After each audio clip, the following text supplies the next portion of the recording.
Good afternoon, everyone, and thank you for joining us today for the live webinar, Unpuzzling Productivity, Innovation Strategies for Unlocking Margins in Food Processing. I'm Alex Shoretsky, Digital Media Coordinator for Annex Business Media, as well as your moderator for this session. Before we get started here, I just want to extend a big thank you to CFIN for sponsoring today's webinar. Before I pass it over to our speakers this morning, I'd just like to take a moment to go over a few housekeeping items. Firstly, this webinar is being recorded, so if for any reason you have to leave early or you miss part of the presentation, a link to the recording will be emailed to all registrants shortly. Secondly, the audience is in listen-only mode, so cameras and microphones will be turned off for you. However, questions can and should be submitted to the Q&A folder at the bottom right of your screen, and all questions will be saved for the end of today's presentation. Now let's introduce your speakers for today. Alex Barlow is Vice President of Programs at CFIN. Alex is also an economic development advocate and business advisor with over a decade of experience in writing, researching, and administering government incentives at both the provincial and federal levels. Next, we have Dana McCauley, who is CEO of Canadian Food Innovation Network and has had a long-standing career in the food industry. She's also a value proposition-driven innovator who has successfully launched many food products and programs in collaboration with domestic and international food companies and entrepreneurs. Without further ado, I'd like to pass it over to Alex and Dana for their presentation. Well, thank you, Alex, number one. Alex Barlow and I will take it from here. Really appreciate so many of you tuning in today. We have, I think, some really valuable content to share. I'm going to be really excited to hear your questions and comments on what we're going to deliver today. Alex Barlow is driving our slides. And so Alex, if you don't mind moving forward to the next one, that would be great. Don't want to give you a CFIN infomercial, but do want you to know why Alex Barlow and I are the people to deliver this content to you. We have over 5,000 members in our community at CFIN and a much bigger social community. As we've funded 70 projects, which have led to probably many hundreds of applications. And that gives us just so much info. So we have sifted through in the last 3 years that we have existed so many insights. And if you are a member, you know that our Yodel platform, that every day there are people in the food business talking about their problems and the solutions that they can offer one another. So from all of that information, we have got some, I think, quite unbiased informations and opinions, and can tell you about some success maps that other companies have used to try to grow their businesses, become more competitive. And yeah, really excited to share that information with you. So thank you for being here. We are going to kick off with a poll just to understand a little bit about you, our audience. So you should see one pop up on your screen shortly, and hopefully can find your corner across the myriad of options. We'll give you a minute or two to vote, and then the results should show up on your screen.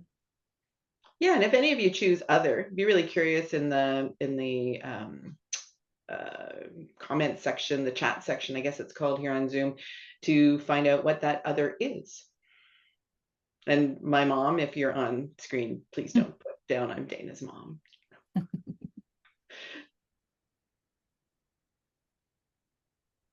There we go.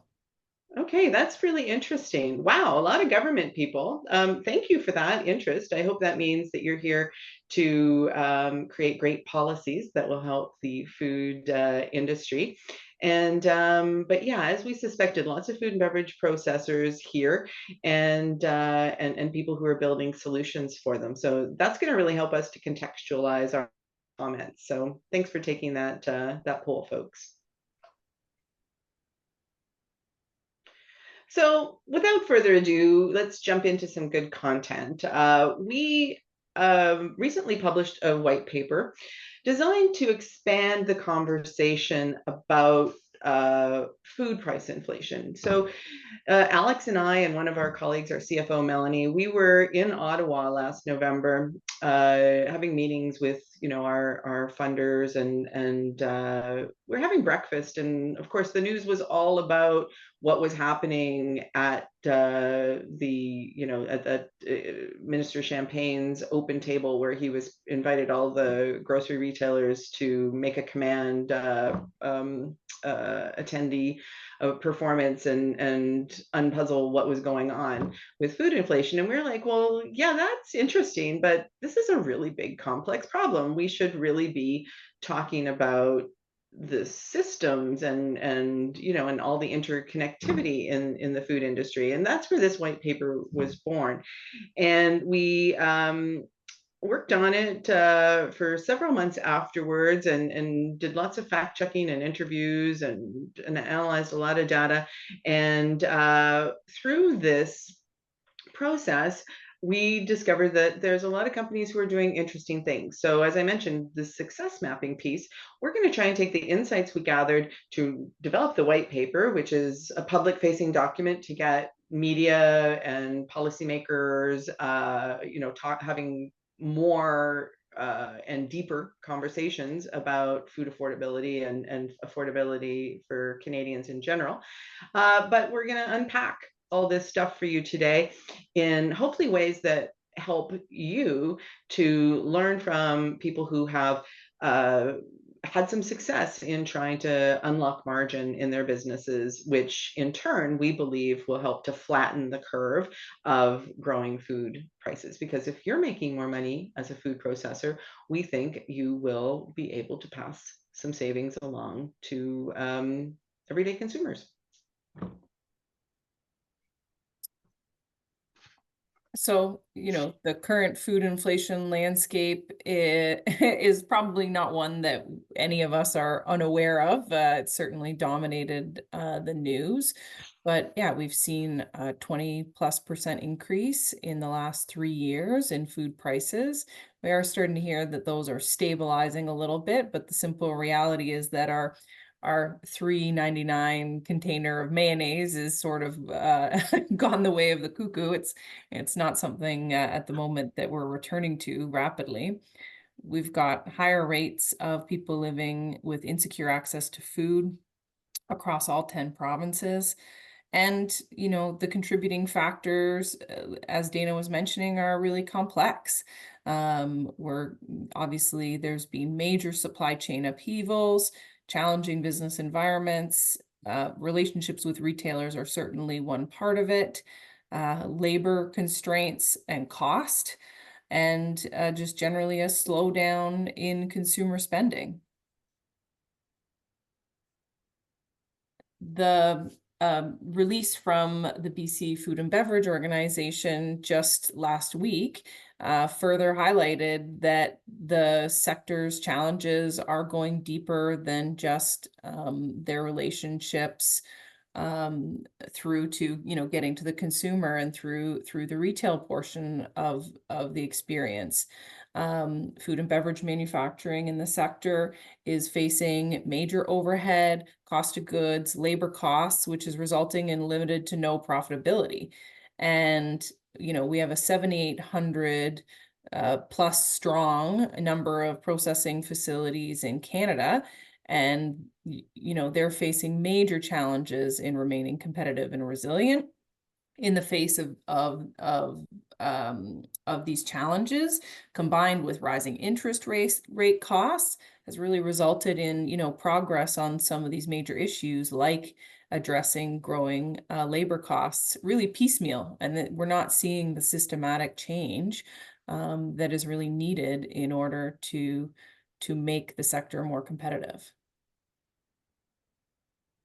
And this is a pretty important sector. Food spills money into the economy at all stages. We're 70% of what Canadians are eating is grown or produced here. We are the largest purchaser of agricultural commodities, 42% of our primary agriculture sales. We support over 260,000 farm operations through food processing. The sector's buying almost $2 billion annually in new equipment and capital expenditures, and more than 80% of that is in equipment and machinery. And then, of course, food service, our restaurant purchases and groceries for most Canadians tops about $16,000 a year now. Food service operators are buying $34 million a year in annual food purchases, 36% of their cost of goods. So there's economic impact of this sector, and the size of the sector is incredible. The other thing, Alex, that is interesting, and food service is certainly a place where this happens, but in food processing as well, that the food industry is often people's first job as well, right? So many people get their first experiences that lead them into other careers by working in food, and that's something that yeah, that is a really interesting fact about Canada's economy. So, this is a bit of an eye chart, but we put it out there because it really builds on what Alex just told you. If you add up what is happening in the food industry economically, you have 90 billion. That's a B, billion dollars in GDP, and employment number of 1.6 million people. So this is a very important sector for Canada. And I know that we are talking mostly about food processors today and unlocking competitive opportunities for them, but there is so much convergence and knowledge transfer between particularly food service and food manufacturing these days. If you think about meal kits, for instance, is that food service or is it food manufacturing? And you think about how many grocery stores have food service outlets inside of them, and even in some cases they're manufacturing things on site beyond the bakery, which is traditional, but you'll see lots of grocery companies making things and having people be able to take them home. So we really think it's important to think about how this industry is affecting everyday Canadians, and we wanted to set that up for you so that we could move into the ideas we have to share with you in a way that is yeah, gets you thinking big, because food industry is driving, increased profitability and productivity. That's super important to this country's success.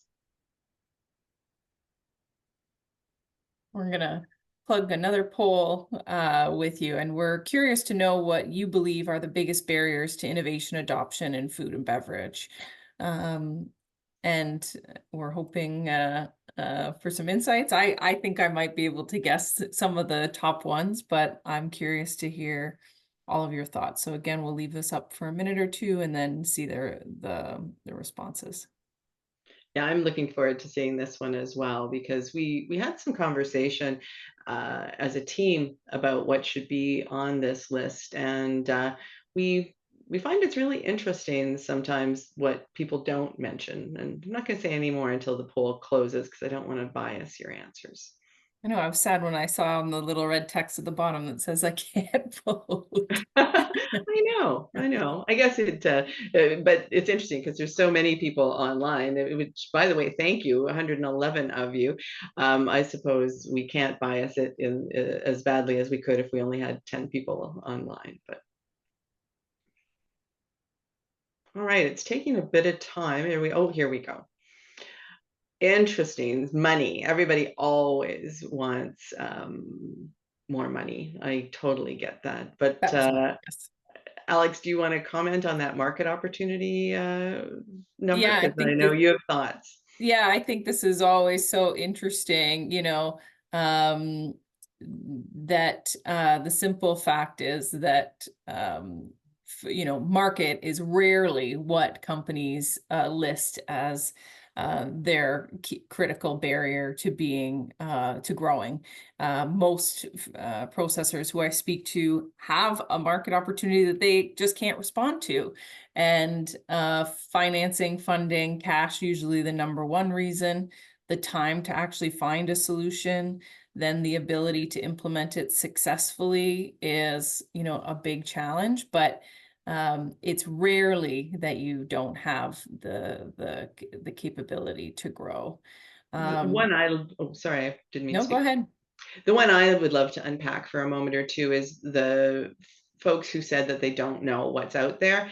In our experience, that is a much, much bigger number. As we think about the SMEs in Canada who are working in food processing, I believe it's like 7,300 or so. When we talk to them, we hear that they literally don't have the bandwidth to go out and find solutions, and that that the innovators who want to talk to them just can't get their time to even get in and help them. So that's something that we think is a big barrier to moving production forward in more productive ways.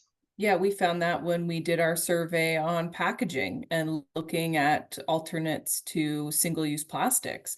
I mean, the simple reality is that 98% of the Canadian processing sector is under 100 employees, 91% are under 10. And what they sort of unanimously told us was, we have just the right amount of people to deliver on our products and ship, get the shipments out the door.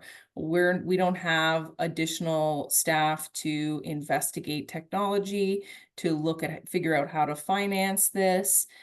So market, again, is usually not the limiting factor. Adopting innovation, becoming more productive comes down to money, skills, time, and people. So what are some actionable steps you can start taking? We'll tackle them challenge or opportunity by opportunity. I'll give it to you, Dana. Yeah, so this is not perfect, but it's one way we can have a good conversation in an hour and write a white paper. So we decided to think about the big things we hear. So labor challenges are, of course, something that is being studied and tackled by a lot of different groups. And certainly things like automation and robotics and digitization, machine learning. We hear a lot about how that's accelerating the product development cycle and making QA more accurate and more streamlined, that kind of stuff. So we thought we'd share some insights about some companies who have tackled their problems through that kind of thing, as well as some folks who are trying to make their input costs either lower or to open up new consumer markets by changing up the ingredients that they use. So a few companies here. We have videos for quite a few of them if you want to learn more. But if you're in food manufacturing, you know that there are some people on your plant floor. And I used to be an executive in the frozen food sector. So I've been through a lot of plants, and I've sat with a lot of VP ops folks who have lamented that Bob or Jean-Guy are retiring, and what will we do? Zoot Dolores, we're not going to have anybody who knows everything on the floor any longer. And so DeepSight is tackling exactly that problem. They are working with people who are getting ready to retire, and that's I can't remember the figure, but I believe it's absolutely a double-digit percentage of people working in food manufacturing who are slated to retire in the next 5 to 10 years.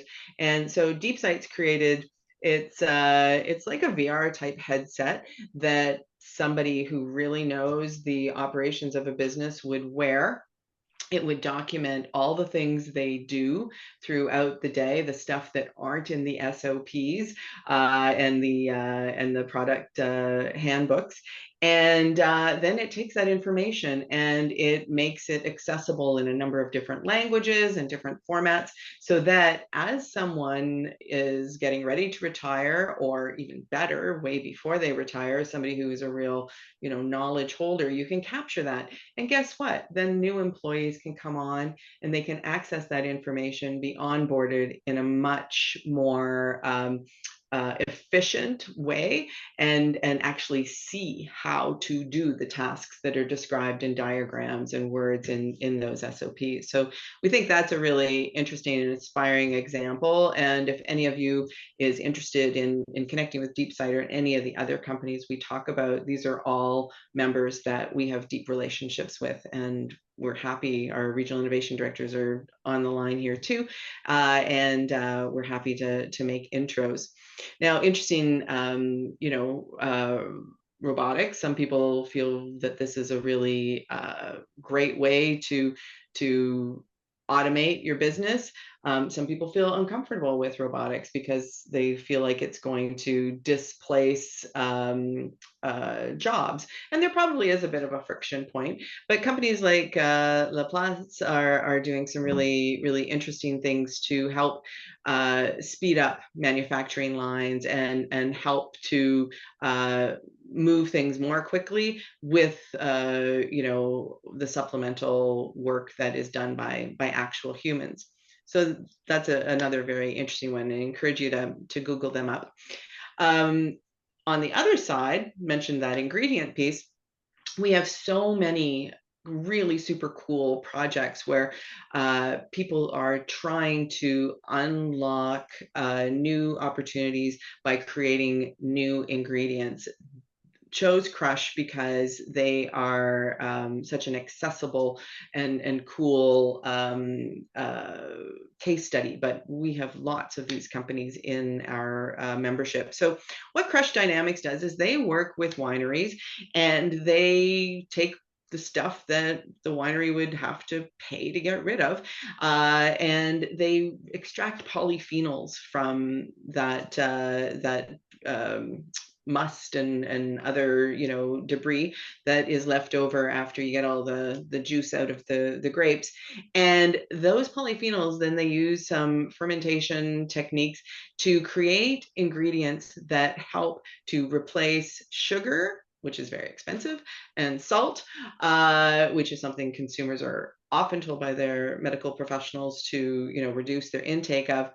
And they're doing projects in alternative meats, but the one that I'm most excited about is with Purdy's chocolates, where they are hopefully going to be making chocolates that have way less sugar and really help Purdy's to unlock a new consumer category and give consumers what they want, with less sugar, less salt. And of course, as Purdy's gets more sales and as they reduce their ingredient costs, you're going to see that hopefully they can do more things, be more innovative, and hopefully, again, keep their prices more stable. Yeah, with the crushed polyphenols too, you get to often replace a multitude of ingredients around texture as well. And then additionally, I think it's a 90% cost savings that they're hoping to achieve. So they're demonstrating all of that with Purdy's. It's, these are, I think, fantastic examples of those who are at the forefront of sort of making changes and looking to implement them in food. DeepSight is piloting their technology with Saint-Hubert in Quebec. Laplace has a number of pilots and deployments ongoing with their technology. But of course, if you're trying to solve a business challenge like this one, where should you go? First I would point you to, of course, to our, some of CFIN's self-serve tools. We have a resource finder that we relaunched last month. Since we've launched it, we've had over 1,000 queries for different things. We're currently looking to bolster the co-packing tool. But if you're looking for, let's say, a partner to help you assess an equipment need, or maybe you want to test out a particular process, and you want to engage with a research partner just to see if either this ingredient or this piece of particular technology might work in your operations, our resource finder can help you look up suppliers and potential partners. If it's a more sort of general or problem-solving query, Yodel can democratize your access to your peers and let you post your question and field responses, not only from our staff, but from people across the country. And globally, we have a number of international members. And our regional innovation directors can also connect with you if you're looking to explore new ingredients or even get connected to some of these innovators to get samples. And lastly, probably one of the nicest or smartest things you can do, given the time and people factor, is to really try and connect with expertise to try and help you assess your operations and identify where you can make some changes to address that low-hanging fruit and maybe even support you while you implement technology. There's a number of programs across Canada that help you do that. Saskatchewan has something called the SLIM program. There's the Atlantic Business Development Program. I was at the Food and Beverage Ontario AGM at the end of May, where they announced that they're actually kicking off an AI working group with food processors alongside the Creative Destruction Lab, and they're going to be identifying and supporting companies as they implement AI. And these are like known off-the-shelf tools, let's say, to help with demand forecasting or things like that, where the companies will work to do that. And of course, if it's money that is the barrier, we do have a lot of different incentives here in Canada. There's a phenomenal number of them targeted at food. We have a funding finder on our website where you can source local programs and incentives, look if they're open, or sign up for notifications for when they do reopen, and hope to leverage some of those incentives for equipment and capital investment. Of course, there's also a number of financing partners and conversations you can have on that front to hopefully help address the money challenge. Yeah, thanks for that, Alex. And I also, just before we move along, I want to point out she's under the avatar just CFIN, but Adrian Assenheim from our team is just loading the chat with lots of links and resources, and really appreciate that. I hope that that'll help finding more information about some of the things Alex and I are introducing easy for you. So thanks, Adrian. And also thanks for all the good comments you guys are putting in. And hi, Sharon from Crush. So this one is just a good case study of how Yodel can assist you. So this is Aaron from BC who popped up the question looking for 10-liter capacity on a spray dryer for them to utilize and test out some products. And within 3 days had multiple replies from across the country and was able to source a solution. Conversations like this are actively happening every day. And I think the biggest thing with a tool like Yodel is the more of us who get on it and who check it regularly, the better we can respond and help the sector get good answers to things like this. There's nothing better than being able to go through someone's mental Rolodex, and these sorts of examples, are, I think, one of the major value drivers people are getting every day. Yeah, just to add on that, Alex, one of the things that I love is, when we first launched Yodel, we thought it would be us helping people, putting out information, asking provocative questions, and answering those questions that arose ourselves. And what I love is it's actually become this community where it's industry helping industry, and we see people, hopping in, and that means we're always learning too. So thanks to those of you who are already using Yodel. It's turning into a true community that is it's enriching it for everybody. So thanks for all that info, Alex. I hope it helps some of the folks on the webinar. So the next opportunity that we think is one for deep consideration around boardroom tables is, how can you do more with what you have and enhance the shelf life and I gave the example of Crush helping wineries turn their waste into value. Excuse me. So we wanted to tell you a little bit more about some companies who are really tackling this in interesting ways. Sorry, I'm just going to take a quick drink.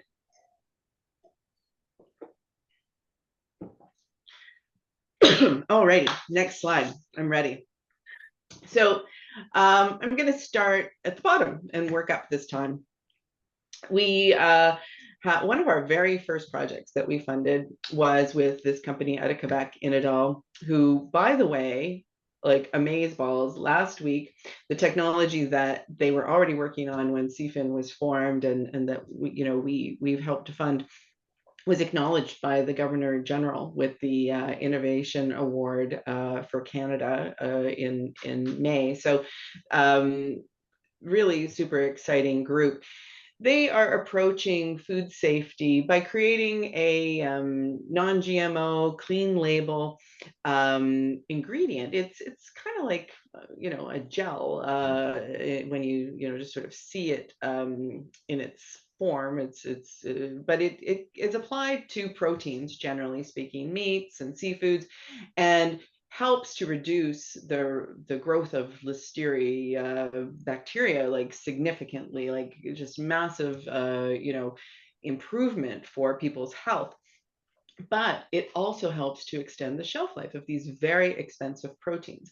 So this is a massive benefit for people who are in the business of creating value added and even commodity, in grocery store items in those protein categories, but amazing as well for grocery retailers who, of course, have to deal with, how often do you see the, eat it tonight stickers or, or other types of things in your protein case. So really interesting example of how something that is, again, unlocks a consumer benefit of, hey, I'm safer, also has all these amazing business benefits.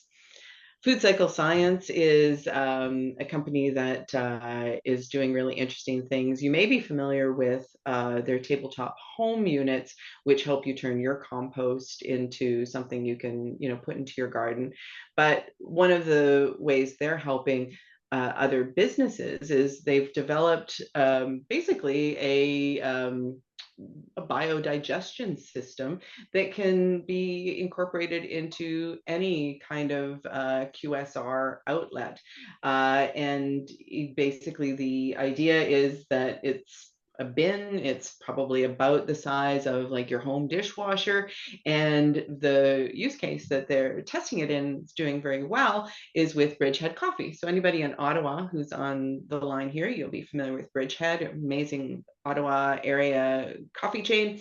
And what happens is every day, all the coffee grounds and then all of those compostable, biodegradable cups and forks and spoons that are used in a Bridgehead outlet all go in there. Then this patented enzyme gets to work, and within 24 hours, instead of Bridgehead having a whole bunch of wet waste that they have to have taken away and a whole bunch of hard waste that needs to go into an industrial composter, they now have a soil amendment, which they could either give away or they could sell when they get enough of it to farms and home gardeners. And they've turned a problem into a product, which I think is really super cool. And of course, there's that amazing sustainability benefit as well. Plan Automation, taking a completely different take on things. They are using, X-rays to find out whether or not there is a contaminant in food. If you've worked in food manufacturing, you know what happens around the company when all of a sudden QA sends up a note to the executive table that we have to put a QA hold on a whole batch, a whole day's worth of production, because there's one little thing detected, and that sometimes that leads to you having to throw away a whole day's worth of production as well, which of course is a massive financial impact.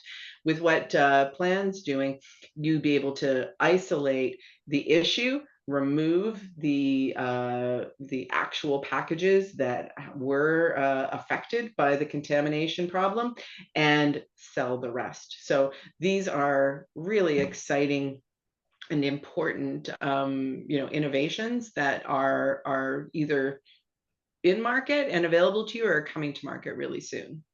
Yeah, I think since Plan has launched, they let us know that they've processed over 10 million kilograms of potentially contaminated product, and they don't even have to open the box. So your product can be shipped right back out, and the pack of cookies or whatever with the tip of the rubber glove in it can be disposed of, and you can avoid those sort of much deeper business losses.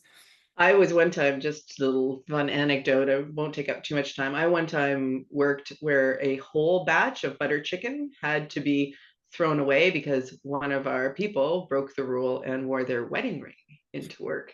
And guess what? There was a big emotional impact too, because it's a lot of butter chicken to go through to find your wedding ring.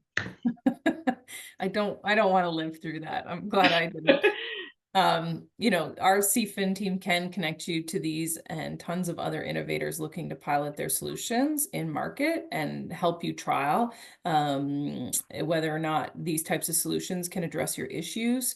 Like with Inodol, for example, our project helped them pilot their solution in a lobster. They've achieved, I don't know the specific number off the top of my head, but it is more than a single-digit extension in shelf life days. So for those selling, fresh but not alive lobster, the extension for their export markets is massive. If you're looking at addressing food waste particularly, we've launched a program for Atlantic Canada processors called Unpuzzle Green, and we can help you engage a third party to assess food waste as well as green packaging opportunities, your energy usage, or even quantify your carbon footprint. And those consultants can help you, quantify those things, assess the rate of return on different actions that you can take, and hopefully reduce or monetize it. And we're still taking applications from anybody in Atlantic Canada and food processing, if that sounds like something up your alley. Yeah, and if folks want to partner with these companies or similar companies, that's where the regional innovation directors are amazing at breaking down those regional barriers. And Inodol, for instance, we identified that they could potentially benefit from meeting an Ontario company, Index Biosystems, and an introduction was made, and they're now doing projects together. And just while I was waiting for folks to join the webinar, I was doing a similar email to a meal kit company and a robotics company that I thought could probably benefit from knowing one another. So we love making those connections and being the ones who help collaborations to start. We're on our last one, Dana. We are, which is great. And I think that means we're right on time because we'll be able to have some time for questions. So please start thinking about your questions and popping them into that section. I see there's no questions yet, which is fine. But if you want to, capture your question so that it's the first one when we get to the Q&A, maybe now is a good time to start tippy-tapping on your keyboard. So the last one, and obviously we could keep going with more examples, but these are the big ones that we wanted to cover today, is how you get the intelligence to make good business decisions. I was just at the Smart Kitchen Summit in Seattle earlier this week, and there was a really interesting person on a panel. He was the behind Joule, which if you're in the food service space, and you'll be familiar with Joule, it's a temperature kind of thing. And he talked about how he had this big tech team and all this data, but how little of it ever really got used. And I think that's because it's really difficult sometimes to take the data and do the analysis. So we want to tell you about some companies who are helping to make that easier so that the data you have is useful and that you're capturing the right data, and how you can use that to be more dynamic and optimize the way you produce things and reduce throughput costs. So here's some companies that we've done some great work with. Vivid Machines, it's is interesting because when they first came to us, we were like, oh, I don't think you're in our space. You seem more like you're in ag. But Linda Fox, our Regional Innovation Director for Ontario, is a great listener, and she really got into what they were doing and identified that there's a real disconnect between the agricultural production side of the food value chain and the people who need to plan. So if you're in a food manufacturing company, again, you probably have a demand planning team, and they need to know, say it's carrots or apples or whatever commodity that you use to do your manufacturing. They need to know when that fresh product is going to be available to plan production time. Then you also have the folks who are planning their flyers and their shelf space and their promotions in retail. They too need a long time to get ready. So what Vivid is doing is really interesting, working with Chudleys. If you're an Ontario person, you probably have heard of them. It's a really amazing apple producer in southwestern Ontario who has a very big reputation with consumers because it's a wonderful place to visit. So working with Chudleys, Vivid Machines combines not only machine learning and sensor technology and really good quality optical imaging technology to right from the very beginning of the season, like when those first blossoms appear on apple trees, they can start to very accurately predict how many apples of each variety will be available, what the size will be, what the grade will be. Not only does the orchard keeper use information to then make important decisions about how the trees are maintained, etc. But that lets all those people further down the line have really accurate predictions. And so it means if you're if you're in the applesauce business, that you can plan how many days of production you're going to need for whatever it is you make with apples, much more accurately.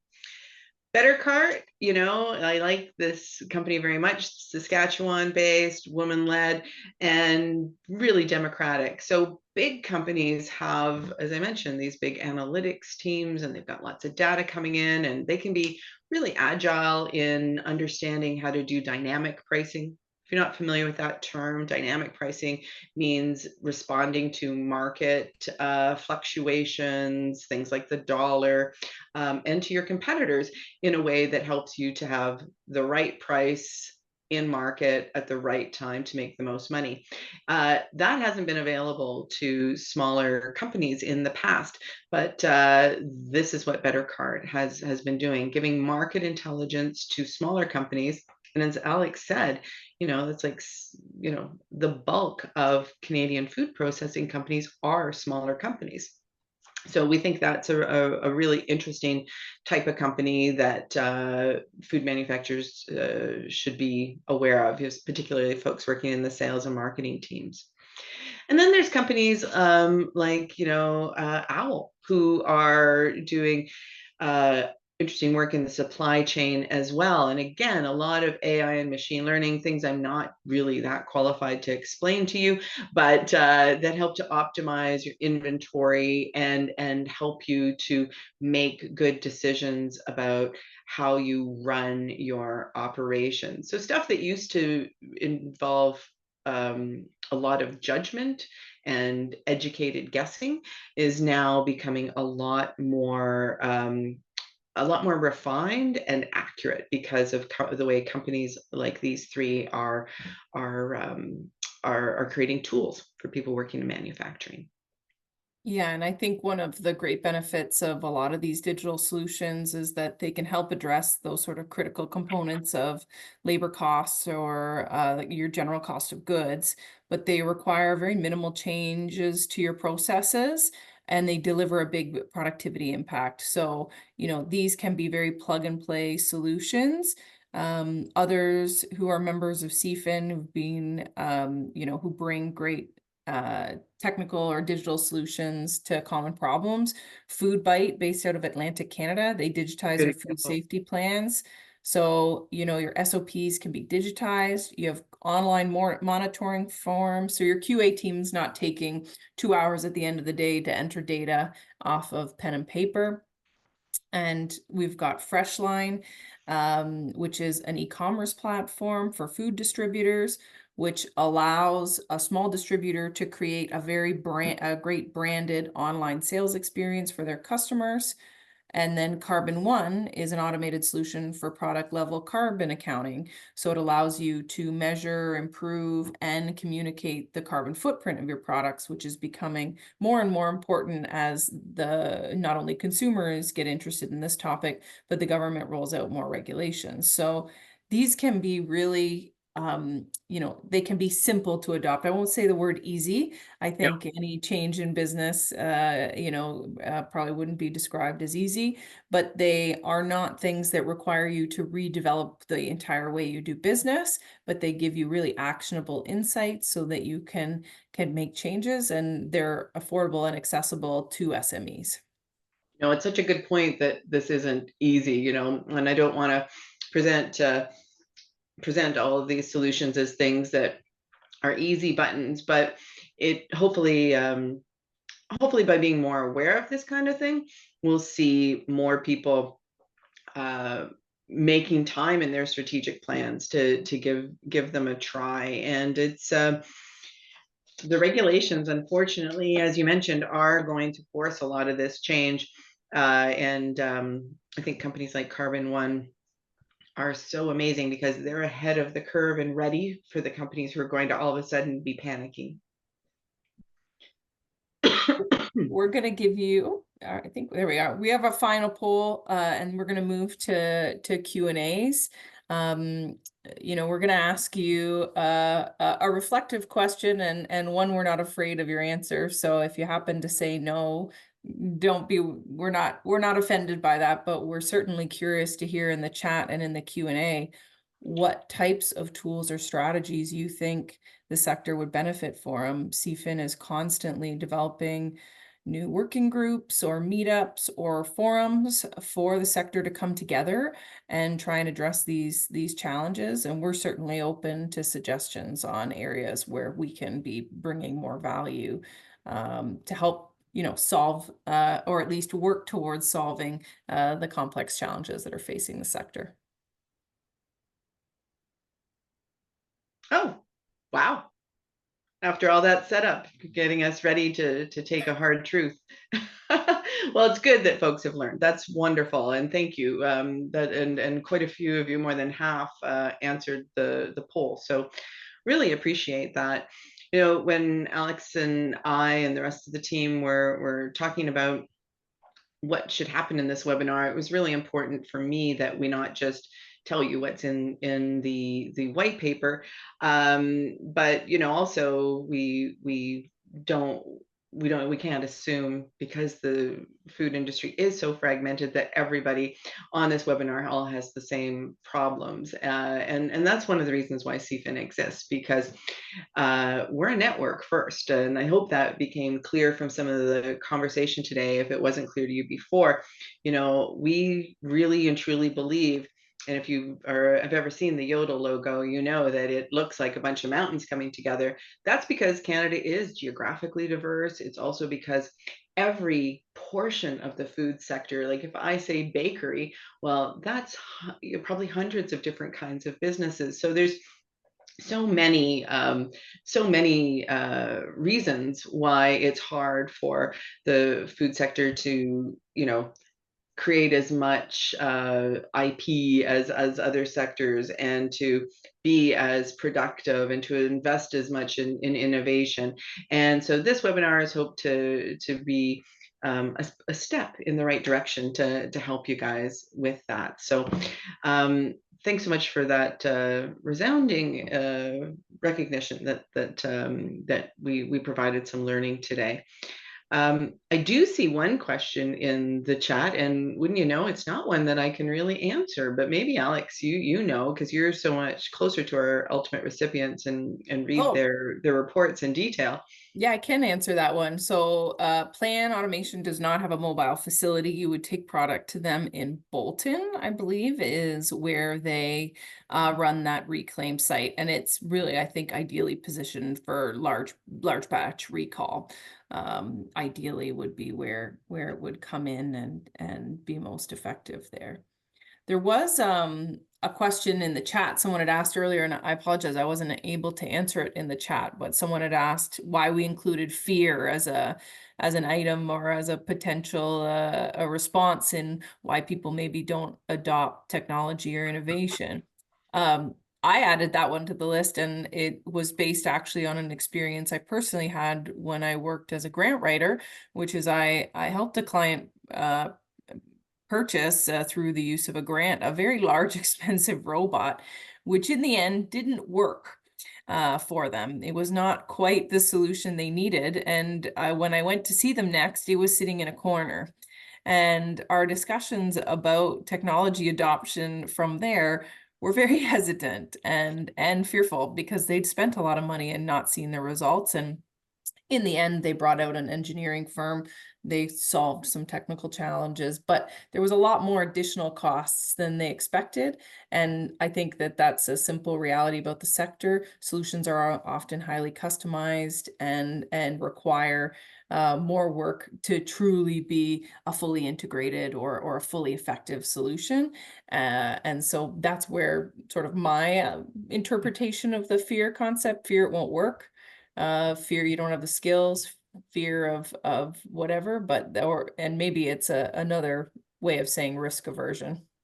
Yeah, and you know what? It's interesting, because when I saw you put that into the poll question, I interpreted it through the lens of having been the co-chair of the subcommittee on the National Workforce Strategy, Automation and Technology subcommittee for a few years.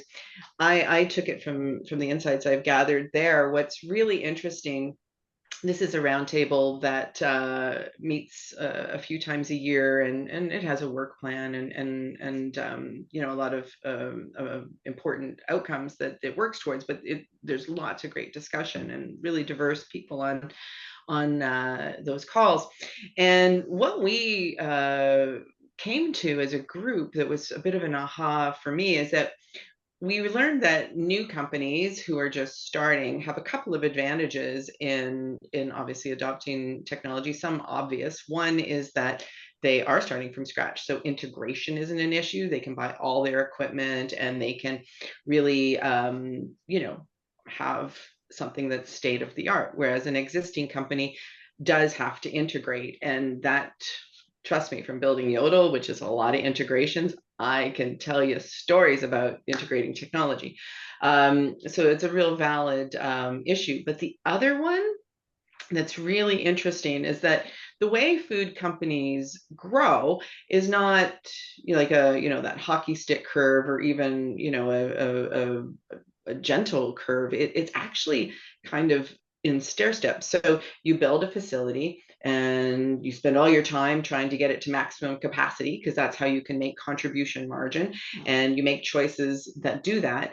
And then you get to a plateau, and you basically need to move to another facility. And so a lot of people at that point will buy technology and try to kind of force fit it into their systems. But if you're before that riser, and you've been running the business for a long time, and the business is doing okay, there's a real fear of screwing it up. because you're making money. You're that close, right, to capacity, and you're finally getting some contribution margin, and introducing anything else or making a change could really throw things off. So sometimes there's that.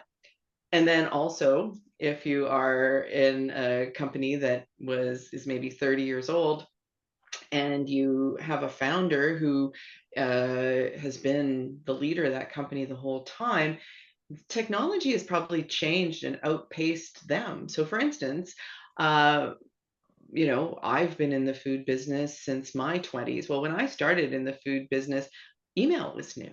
And look at the things we're talking about now. Whereas my son, who's not in the food business, but if he had gone into the food business, he's a digital native. And so there's also this when you have these older people running food businesses who haven't kept up with technology, they often are very fearful. And you'll find that their technology readiness adoption levels are really low because they haven't even continued to grow their businesses with technology. They often are using, they aren't even using, SAP systems and things like that. So I thought your fear item was a really, really good one because of all those things that we've talked about at that national workforce strategy table. I think Alex is tuning in to read us the next question. Yes. How's it going, guys? Thanks for that great presentation. That was phenomenal. Um, Next question that I'm seeing here is some producers generate value from all their inputs, but could generate more if they adopt new technology or partner with an outside company who is sometimes not proven. How do you convince a producer to take the leap? Well, it's helped that we had funding. We have had funding to support pilots.